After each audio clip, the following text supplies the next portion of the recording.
the circumstances, details around in your own life, how you came to faith in Jesus Christ as Lord? Oh, I came to faith. Yeah. Yes, I'd What was be that like happy for you? to share that. I wasn't raised in a Christian family or even a church-going home, though it was a good and loving home. But when I became a teenager, I began to ask the big questions in life. Who am I? Why am I here? Where am I going? And in the search for answers, I began to attend, all on my own initiative, a church in our local community to try to find these answers. The only problem was, instead of answers, all I found was a sort of social country club where the dues were $1 a week in the offering plate. And the other high school students who claimed to be such good Christians on Sunday lived for their real God the rest of the week, which was popularity. And this really bothered me because I thought, here I feel so spiritually empty inside, and yet externally, at least, I'm leading a better life than these people are, and they claim to be Christians. They're just all a pack of hypocrites. They're all phonies. They're pretending to be something they're not. And so I began to become very angry and embittered toward the local church and the people in it for the hypocrisy that I saw. And soon this attitude began to spread toward other people. As I looked at others, I thought they're all phonies. Everybody is holding up a plastic mask to the world, and the real person is cowering down inside, afraid to come out and be real. And so I hated them for their phoniness and lack of authenticity. And I said, I don't need other people. I don't want anything to do with them. I hate people. And I threw myself into my studies and shunned relationships with others. I was on my way, frankly, toward becoming a very alienated young man. But at the same time, in moments of honesty and introspection, when I looked into my own heart, I realized that deep down, I really did want to love and to be loved by others. And I realized in that moment that I was just as much a phony as they were. Because here I was putting on this big front, pretending not to need other people, when deep down inside I knew I really did. And so that anger that I felt turned in upon myself for my own hypocrisy and phoniness. And I don't know if you understand what this is like, but this kind of inner anger just eats away at your insides day after day, making every day miserable, another day to get through. And I remember one day I was feeling particularly crummy, and I walked into my high school German class, and I sat down behind a girl who is one of these types, you know, that is always so happy. And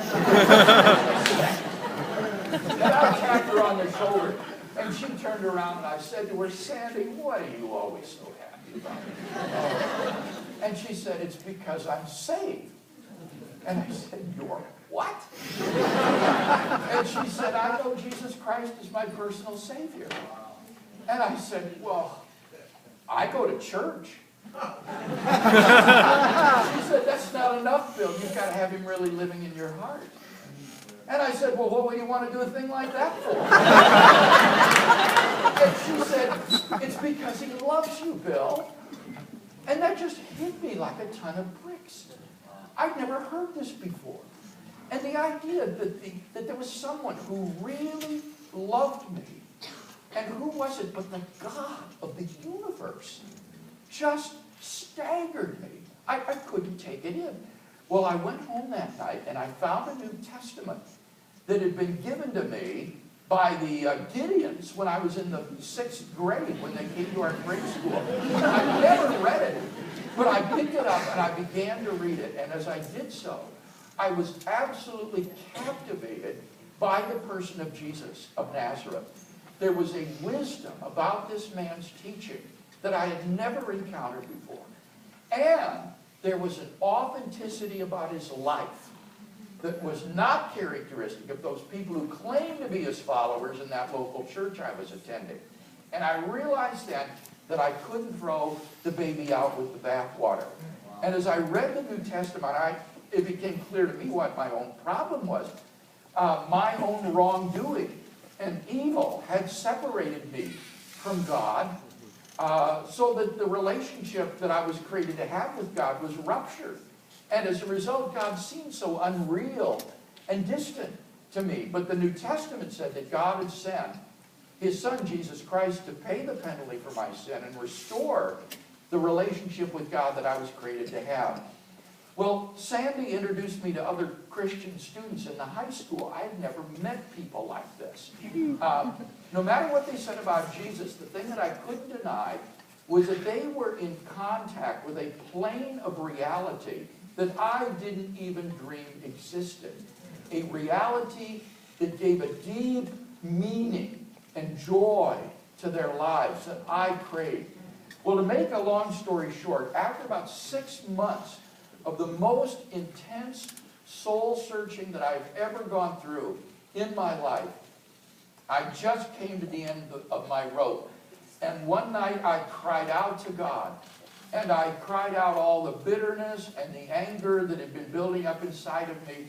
And as I did so, I felt this tremendous infusion of joy, like a balloon being blown up until it was ready to burst. And I rushed outside. It was a warm Midwestern September evening. And as I looked up at the sky, I could see the Milky Way from horizon to horizon. And as I looked at the stars, I thought, God, I've come to know God. And that moment changed my whole life. Because I had thought enough about this during those 6 months to realize that if this were really the truth, if it were really the truth, then I could do nothing less than give my entire life to sharing this message among mankind, because this is the greatest news ever announced. And so basically that's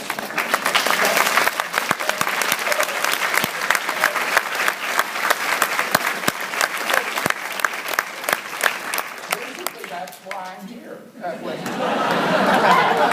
love to share this message with students who are around the same age that I was when my life was turned so radically upside down. And we're really glad that you. Thank you. Oh, thank you.